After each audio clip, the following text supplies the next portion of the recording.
ఆకలి సొమ్ము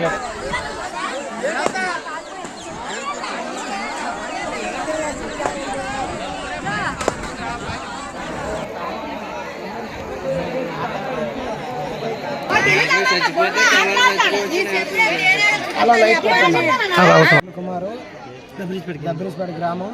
ఇక్కడ దొరలం గుడి పక్కన మా గడ్డిమేటు చాలా ఉంది. తర్వాత ఏమో ఇక్కడ ఈ పాకది ఉండి కాలిపోయింది. నేను వచ్చేటప్పటికే అంత ఆవులు ఇప్పదానికి వెళ్ళినప్పుడు ఇది నాకు ఇంజరీ అయింది. సార్ మా దబ్బరీస్పేట గ్రామం, నేను సర్పంచ్ని, ఈయన ఎంపీటీసీ. అయితే విషయం తెలిసినంటే మేము ఈ స్థలానికి వచ్చేసరికి అప్పుడే ధ్వంసం అయిపోయి కాలిపోతున్న ఈ దుశ్వాసాన్ని అయితే మేము చూడడం జరిగింది. చూసినట్టే ఫైర్ ఇంజిన్ ఫోన్ చేసాం, ఆ ట్రావెలింగ్ ఉన్నదంట అన్నారు. సుమారు 3 గేదెలు కాలిపోయి ధ్వంసం అయిపోతూ బయటకు వెళ్ళిపోయి 2 పెయ్యలు అయితే ఇక్కడ బాగా బూడిదైపోయి ఆల్రెడీ ఒక పడ్డపెయ్యి అయితే అక్కడ కాలిపోయి కట్టేసి ఉన్నది. కండిపిల్లి దేవుడు, ఆ కండిపిల్లి అప్పలరాజు అనేసి తండ్రి కొడుకు ఇక్కడ పెంచుకున్న నివాసం దగ్గరలోనే ఉన్నటువంటి దుర్గాలమ్మ గుడి దగ్గరలో సుమారు ఒక 4-5 మేట్లు ఒక సాలా కూడా కాలిపోవడం జరిగింది.